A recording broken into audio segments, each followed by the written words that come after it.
Hello বন্ধুরা, তোমরা সবাই কেমন আছো? আশা করছি ভালো আছো। আমি তোমাদের আশীর্বাদে ভালো আছি।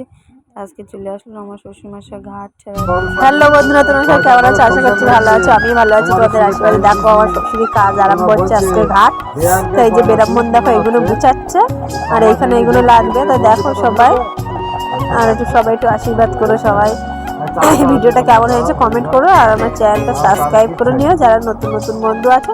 আর এইখানে দেখো প্যান্ডেল করেছে, আজকে রান্না হচ্ছে ঘাটের দিনই মুগ ডাল আর সয়াবিন আলু চচ্চড়ি আর পাঁপড় ভাজা। আর তোমার দাদাভাই এখানে চলে এসছে ঘাটে পিন্ডি দেওয়ার জন্য। দেখো বেরাম্মন করছে আর এখানে দেখো ন্যাড়া করছে, টাক হয়ে যাচ্ছে ন্যাংটা।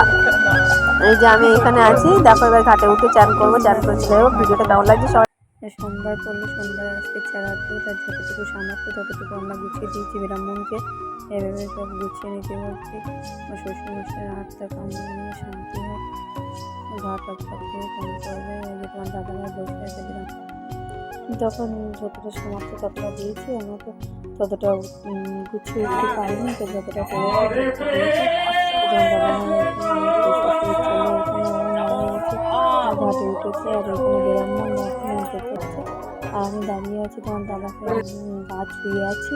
যত সময় মন্ত্র না পড়াবে তত সময় তো থাকতে হবে। ওই জন্য তো আজকে ছাড়া কালকে খাওয়ান দাওয়ান আমাদের এখানে রোববারে ঘাট ছিল, সোমবারে শ্রাদ্ধ ছিল এবং মঙ্গলবারে খাওয়ান দাওয়ান ছিল। তো এখানে আমি আছি, দাদাভাই পিন্ডি দিচ্ছে। শ্বশুরমাকে যা যা খেতে পছন্দ করতো সেই সব সবই দেওয়া হয়েছে। এখানে চা দিয়েছি, বিড়ি, গাঁজা টাজা খেতে সব কিছু দিয়েছে এখানে। দাদাভাই পিন্ডি দেওয়ার পর থেকে এখানে হাত ধরছে বারবার। আর সন্ধ্যেবেলা একটু নাম দিয়েছিলাম আমরা বাবুল, আমাদের এখানে তরজা বলে, তরজা দিয়েছিলাম। এই যে সন্ধ্যাবেলা তরজা আয়োজন করেছিলাম এখানে। ভিডিওটা কেমন লাগছে সবাই কমেন্ট করো। টাটা।